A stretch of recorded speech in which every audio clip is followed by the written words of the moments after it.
ধরি আমার কাছে একটি ফাংশন আছে f এবং এটি হচ্ছে সেট x থেকে y এ একটি ম্যাপিং।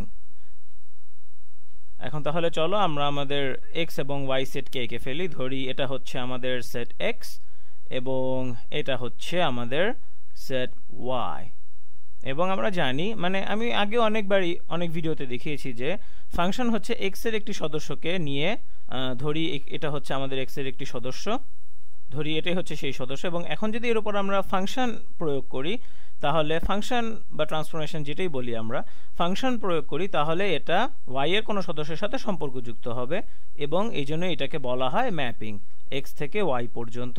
তাহলে আমরা x এর এই বিন্দুটির উপর যদি ফাংশন প্রয়োগ করি, এটাকে একটা ভিন্ন রং দিয়ে করি, দাঁড়াও, তাহলে আমরা x এর এই বিন্দুটির উপর যদি আমরা ফাংশন প্রয়োগ করি তাহলে এটি আমাদেরকে y এর একটি বিন্দুর সাথে সম্পর্কযুক্ত করবে।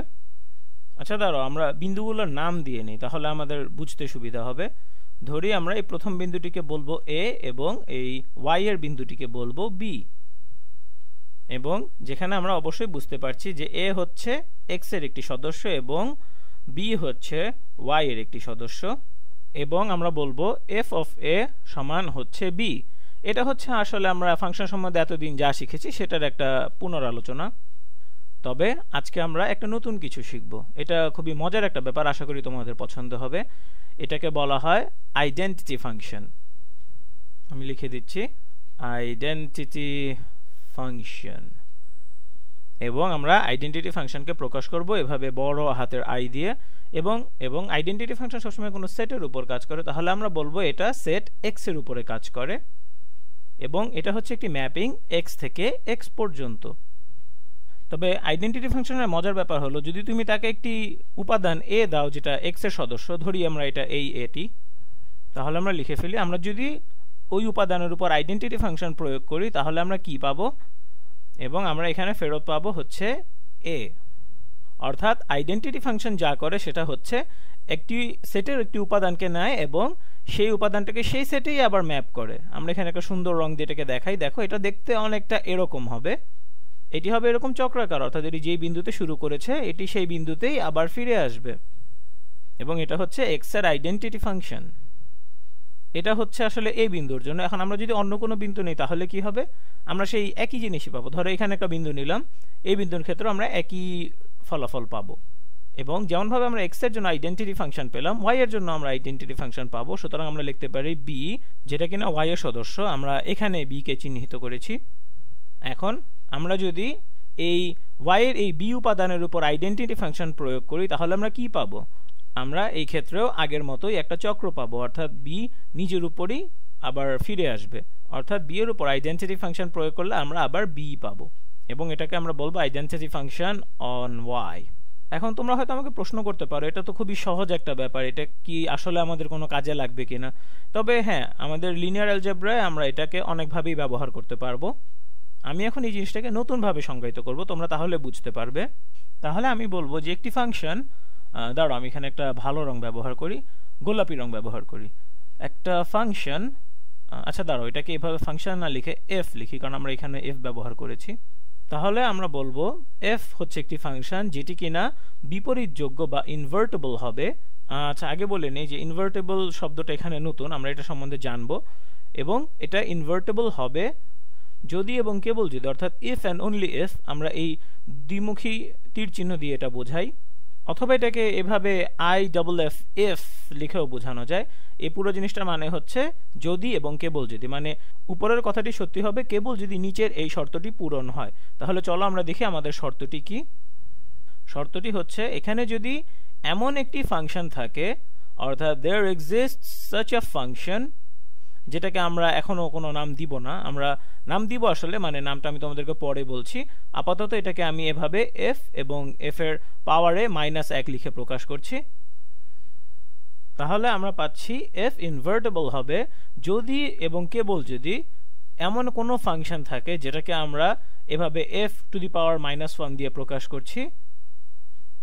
এটা হবে এমন ভাবে যে, আমি এটা বেগুনি রং দিয়ে লিখি, এমন ভাবে যে, অর্থাৎ such that, একটু দাঁড়াও এখানে একটা কথা বলে নেওয়া ভালো, f হচ্ছে একটি ম্যাপিং x থেকে y পর্যন্ত, তাহলে এই f ইনভার্স এটা হবে একটি ম্যাপিং y থেকে x পর্যন্ত, তাহলে আমি কি বলছি, আমি আরেকবার বলি, আমি বলছি এফ ইনভার্টেবল হবে যদি এবং কেবল যদি এখানে যদি কোনো একটি ফাংশন এফ ইনভার্স থাকে যেটি হচ্ছে ওয়াই থেকে এক্স পর্যন্ত একটি ম্যাপিং, এমনভাবে যে আমরা যদি এফ ইনভার্সের কম্পোজিশন নেই এফ এর সাথে, তাহলে আমরা সমান সমান পাবো আইডেন্টিটি ফাংশন ওভার এক্স, অর্থাৎ এক্স এর আইডেন্টিটি ফাংশন পাবো।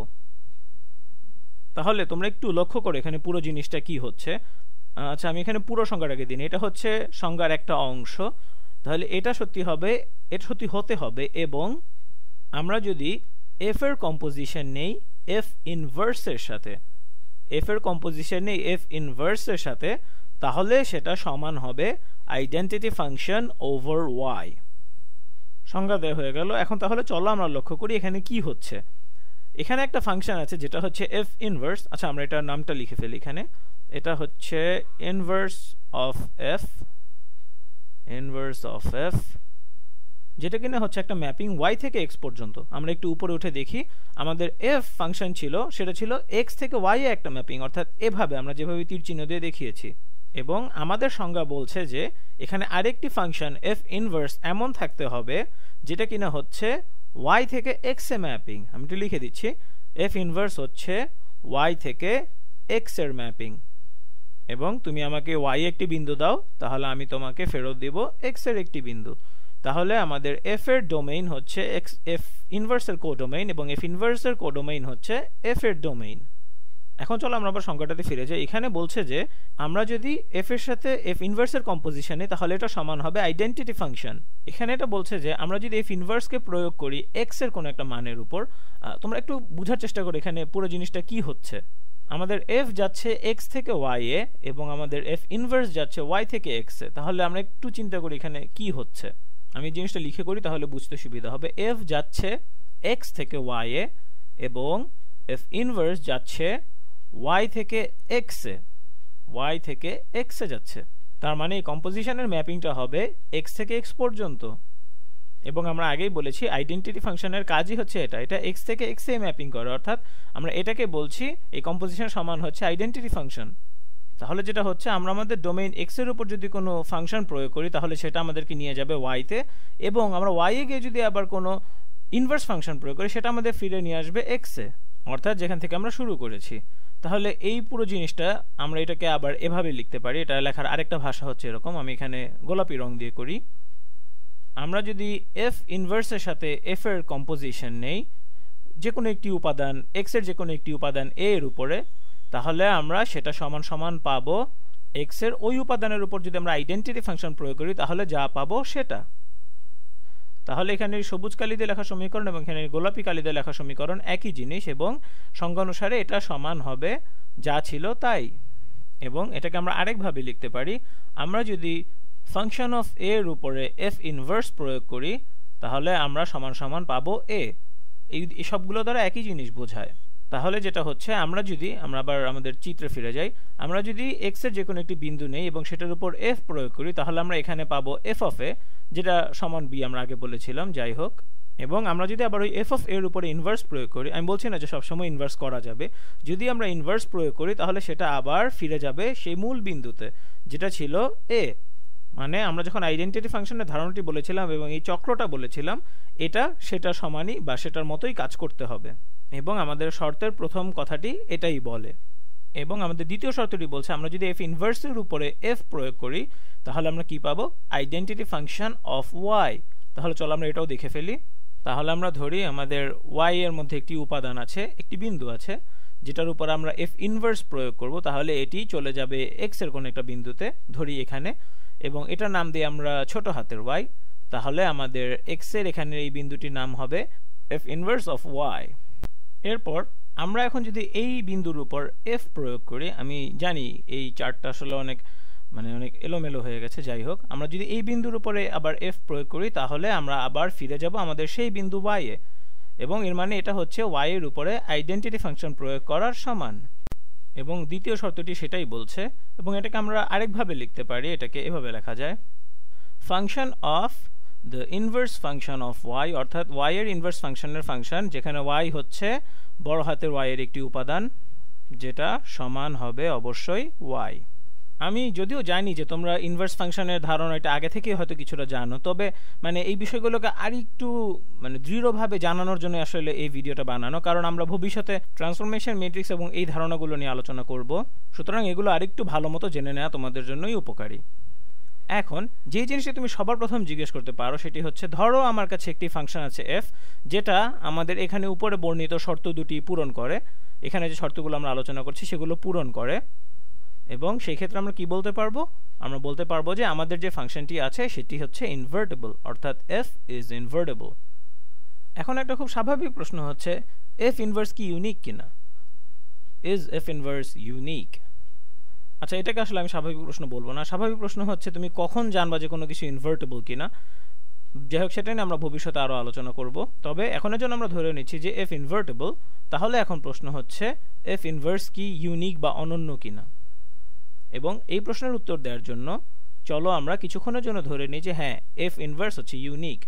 তাহলে আমরা বলতে চাচ্ছি যে f ইনভার্স এমন দুটি ফাংশন আছে যেটা আমাদের f ইনভার্সের সকল শর্ত পূরণ করে, এবং আমরা ধরে নিচ্ছি আমাদের সেই ফাংশনটি হচ্ছে g হচ্ছে একটি ম্যাপিং। আচ্ছা দাঁড়াও, আমরা আগেরটা মনে করে নিই। f হচ্ছে একটি ম্যাপিং x থেকে y পর্যন্ত, এবং g হচ্ছে একটি ম্যাপিং y থেকে x পর্যন্ত, এমনভাবে যে অর্থাৎ সাচ দ্যাট আমরা যদি কোনো কিছুর উপর f প্রয়োগ করি, f কে খাটাই এবং তার উপর আবার আমরা g প্রয়োগ করি, তাহলে অর্থাৎ আমরা f এ আমরা x থেকে y তে যাচ্ছি এবং g তে আমরা আবার y থেকে x এ যাচ্ছি, তাহলে এটা সমান হবে, আমরা আগে যেটা আলোচনা করেছি, আইডেন্টিটি ফাংশন সমান হবে ix।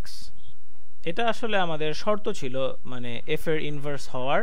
এবং আমরা এখানে বলছি যে মানে আমরা ধরে নিচ্ছি যে g হচ্ছে f এর ইনভার্স। আমি এটাকে লিখে দিই, g is an inverse of f। আমরা এটা ধরে নিচ্ছি। আমাদের এই অনুমান বা অ্যাজাম্পশনটি বোঝায় যে অর্থাৎ এই দুটো শর্তকে বোঝায়। এবং এখন চলো আমরা ধরে নিই আরেকটি ফাংশন আছে যেটা হচ্ছে h। এটাও হচ্ছে ম্যাপিং y থেকে x পর্যন্ত, এবং আমরা বলছি যে x হচ্ছে আরেকটি inverse, h is another inverse. এবং আমাদের প্রদত্ত সংজ্ঞা অনুযায়ী h কে দুটি শর্ত পূরণ করতে হবে, অর্থাৎ h কে একটি ম্যাপিং হতে হবে y থেকে x পর্যন্ত, এবং আমরা যদি h এর সাথে f এর কম্পোজিশন নেই তাহলে আমরা পাবো আইডেন্টিটি ম্যাট্রিক্স x সেটের মধ্যে। এটা ছিল সংজ্ঞার একটা অংশ, এটা দ্বারা আরও অনেক কিছু বোঝায়। আমরা এখানে উপরে একটু লক্ষ্য করি তাহলে দেখতে পারবো এটা বোঝায় ইনভার্সের সাথে ফাংশনের কম্পোজিশন আইডেন্টিটি ম্যাট্রিক্স x সেটের আইডেন্টিটি ম্যাট্রিক্স হতে হবে, এবং ফাংশনের সাথে ইনভার্সের কম্পোজিশন হলে সেটা হতে হবে আইডেন্টিটি ম্যাট্রিক্স y সেটের। আচ্ছা দুঃখিত, এটা ম্যাট্রিক্স না, এটা হবে ফাংশন। আমি আগেও মনে হয় ভুলে একবার দুবার ম্যাট্রিক্স বলেছি, এটা ফাংশন হবে। তাহলে আমাদের ফাংশন g কেও এই শর্ত দুটি পূরণ করতে হবে, অর্থাৎ আমরা প্রথম শর্তটা লিখেছি এবং দ্বিতীয় শর্ত হচ্ছে আমরা যদি f এর সাথে g এর কম্পোজিশন নেই সেটা সমান হতে হবে y সেটের আইডেন্টিটি ফাংশন। এবং h এর ক্ষেত্রেও একই কথাই প্রযোজ্য, অর্থাৎ আমরা যদি f এর সাথে h এর কম্পোজিশন নেই তাহলে সেটা সমান হতে হবে y সেটের আইডেন্টিটি ফাংশন। এখন তাহলে চলো আমরা উপরে যে চিত্রগুলো এঁকেছিলাম সেটা এখানে আবার আঁকি, কারণ আমরা পুরোপুরি বুঝতে চাই যে এখানে কি হচ্ছে। তাহলে এটা হচ্ছে আমাদের সেট x, এবং আমরা হলুদ রং দিয়ে করি আমাদের সেট y-টাকে। এটা হচ্ছে আমাদের সেট y। এখন আমরা জানি f হচ্ছে একটা ম্যাপিং x থেকে y পর্যন্ত, f হচ্ছে ম্যাপিং x থেকে y পর্যন্ত, এবং আমরা এখানে বের করতে চাচ্ছি যে f এর ইনভার্স ইউনিক কিনা।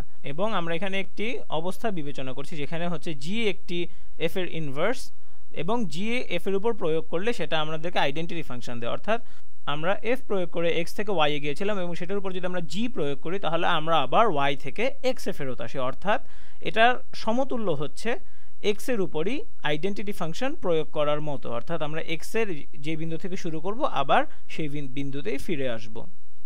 তাহলে এটা হচ্ছে g।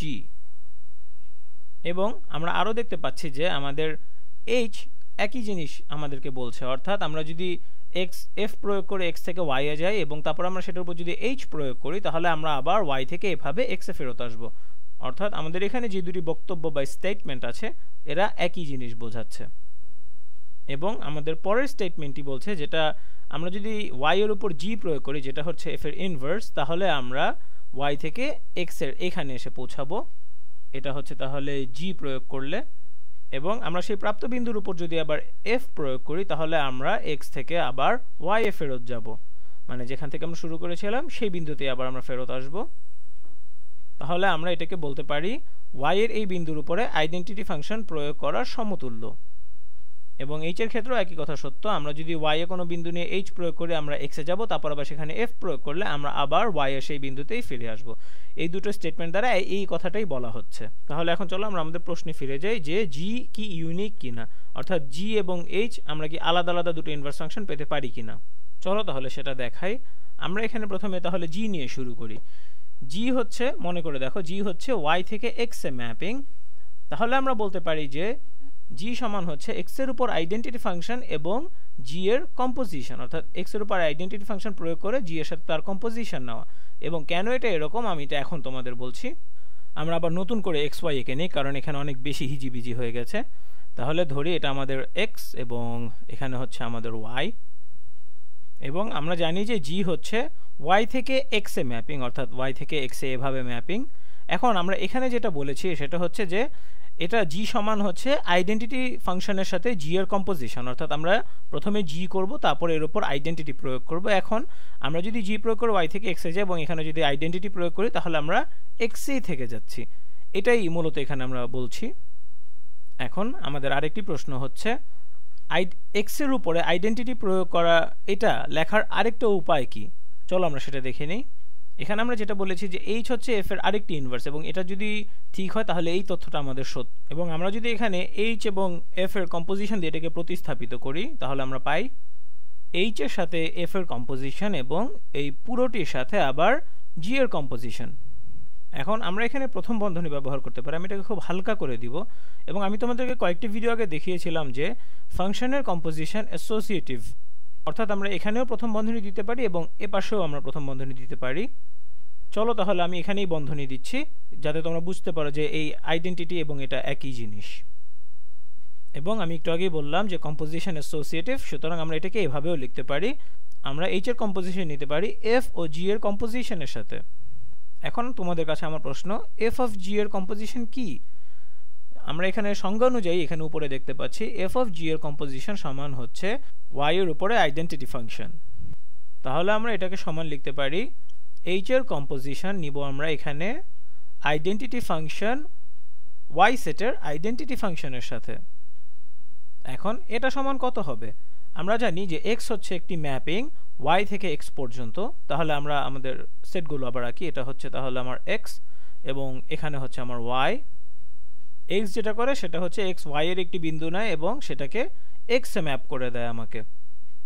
এবং এখন আমি যদি এর উপর আইডেন্টিটি নেই, আচ্ছা আমি যদি y এর উপরে, যেখানে আমার বলা আছে যেহেতু আইডেন্টিটি নেই, আচ্ছা এটাকে আমরা একটু অন্যভাবে করি। আমরা যদি y এর কোনো বিন্দুতে আইডেন্টিটি ফাংশন প্রয়োগ করি তাহলে আমরা y এর মধ্যেই থাকছি, এবং তার উপরে যদি আমরা তার সাথে যদি h এর কম্পোজিশন নিই তাহলে আমরা আবার x এর বিন্দু পাচ্ছি, অর্থাৎ এটা হচ্ছে শুধু h প্রয়োগ করার সমান, অর্থাৎ y এর উপরে h প্রয়োগ করলে আমরা x এ একটা বিন্দু পাবো। এবং আমরা পেয়ে গেছি। আমরা এখানে দেখিয়ে দিয়েছি যে যদিও আমরা প্রথমে বলেছিলাম এই দুটো আলাদা আলাদা, অর্থাৎ h আর g আলাদা, কিন্তু আমরা এখানে দেখিয়েছি যে h আর g সমান হতে হবে, অর্থাৎ একটি ফাংশনের ইনভার্স সবসময় ইউনিক হবে। তুমি যদি দুটি আলাদা আলাদা নাও তুমি অবশেষে দেখতে পারবে যে তারা আসলে একই জিনিস। তাহলে আমরা এই ভিডিও থেকে মূলত যেটা শিখলাম, ইনভার্সের ধারণাটা আর একটু পরিষ্কারভাবে আমরা দেখলাম।